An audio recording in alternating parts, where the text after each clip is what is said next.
مساء الخير يا دكتور. اهلا اهلا، مساء النور. اتفضل اتفضل. قول لي، احكي لي في ايه؟ بصراحه يا دكتور انا خلاص تعبت. انا دماغي هتنفجر من التفكير، مش قادر، انا مبقتش عارف انام. طيب اهدى كده، اهدى اهدى. افرد كده احكي لي اكتر عن المشكله. من حوالي اسبوعين كده خلاص الروتين بقى بيتكرر. انا شغل وشكاوي في الشغل، وده غير البيت ومشاكل البيت. لا انا مش قادر خلاص. حياتي بقت عباره عن روتين، وروتين سيء. انا محتاج حل يا دكتور، اديني حل بجد، أنا مش قادر، اديني حل. الحل انك تغير من حياتك، تعمل حاجه جديده، تشوف ناس جديده. يعني اعمل ايه يا دكتور؟ انا نفسي مش عارف تعمل ايه. يعني ايه؟ يعني انا خلاص فقدت الشغف. شغف ايه؟ انت رايح فين يا دكتور؟ انت بتعمل ايه؟ ايه اللي حصل؟ ما تجيليش تاني. ايه اللي حصل؟ يا دكتور يا دكتور، طب استنى يا دكتور. مفيش اسئله. ازاي يا دكتور؟ يا دكتور طب وفلوس الكشف؟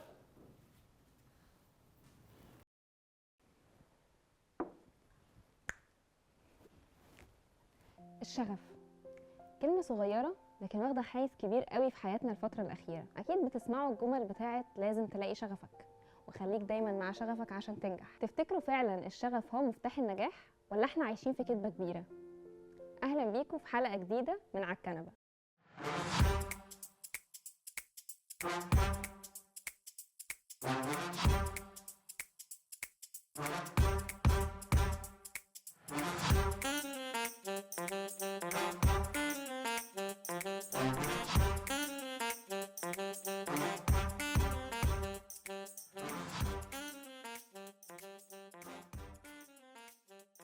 افرد يا باشا، افرد. مش عارف شكلي هينام ولا ايه. افرد يا باشا. خلونا نبدأ بإيه هو الشغف. هنلاقي إن العلماء مقسمينه لنوعين. نوع بيسموه الشغف التناغمي، اللي هو بيبقى عادي انت شغوف بحاجة بس قادر تمارس حياتك بشكل طبيعي. وفي نوع تاني وهو الشغف الهوسي، ان انت بتبقى بتحب الحاجة دي وخلاص متعلق بيها قوي ومش قادر تعيش من غيرها، فبالتالي ده بيسبب ضغط وتوتر طول الوقت. طب ليه الشغف بقى موضوع العصر في السنين الأخيرة؟ ده لأن علم النفس الحديث اهتم قوي بموضوع الشغف ده الفترة اللي فاتت. هم وصفوه بأن هو جزء أساسي من الجانب الوجداني للإنسان، يعني على أساسه بيتحدد سلوكه وحياته. السؤال هنا، هل فعلا كل الناس محتاجة الشغف عشان تنجح؟ ولا في عوامل تانية ممكن تنجحك زي الفضول والثقة بالنفس وقدرتك على التعلم؟ دراسة عملها دكتور محمود محمد ياسين واتنشرت في مجلة التوجيه والإرشاد النفسي، كانت بتدرس علاقة الحاجات دي بالشغف. والدراسة دي كانت بتركز على إجابة 3 أسئلة: هل الشغف ليه علاقة بالفضول؟ وإزاي الشغف ممكن يأثر على ثقتنا بنفسنا؟ وإزاي الشغف ممكن يكون ليه علاقة على رغبتك في التعلم؟ الدراسة توصلت لأن الشغف والفضول ليهم علاقة قوية جدا ببعض، لأن الفضول هو البوابة الأولانية اللي بتخليك تكتشف شغفك. كل مرة بتقول فيها هو إيه ده؟ أو ده بيشتغل إزاي؟ بتلاقي نفسك رايح في سكة إنك تفهم حاجة جديدة، ويا تحبها يا لأ. وفي الغالب بتحبها، لأنك لو ما كنتش حاببها ما كانش أصلا بقى عندك فضول إنك تعرف هي ماشية إزاي.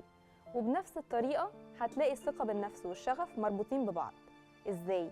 كل ما كنت واثق في نفسك هتلاقي نفسك قادر وعندك استعداد إنك تمشي في أي طريق طول ما أنت مقتنع بيه، مهما كان الطريق ده صعب، لأن الثقة بالنفس زي البنزين اللي بيدور موهبتك ويسيبها تكمل في طريقها. وآخر حاجة، علاقة الدافعية للتعلم والشغف.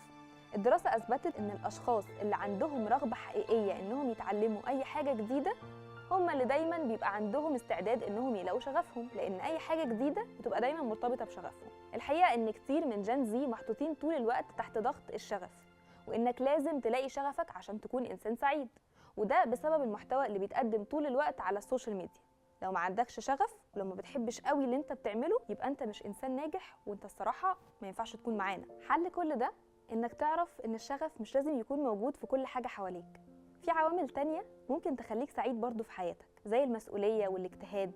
دي كلها حاجات ممكن تخليك مبسوط حتى لو لسه ما لقيتش شغفك. والحقيقه انك لازم تفهم ان شغفك ده مش هيجيلك ياخدك من ايدك وانت واقف وبتدور وعمال تقول اين شغفي انا لا اراه. لا، دور وحاول وشغفك هتلاقيه في الطريق. الحياة مش دايما محتاجة شغف، لازم تتعلم توازن بين رغبتك في انك تلاقي شغفك الحقيقي وبين مسؤولياتك التانية. ما تخليش كذبة الشغف تضحك عليك وتحطك جوه صندوق وتقفل عليك. تخيل كده تصحى في يوم عيان وتروح المستشفى تلاقي الدكتور بيقول لك معلش والله انا صحيت فقد الشغف، هتعمل ايه؟ لو عجبتك الحلقه ما تنساش تعمل شير ولايك وسبسكرايب، وقولوا لنا في الكومنتس انت من جماعه اين شغفي لا اراه ولا عادي. اشوفكم الحلقه الجايه.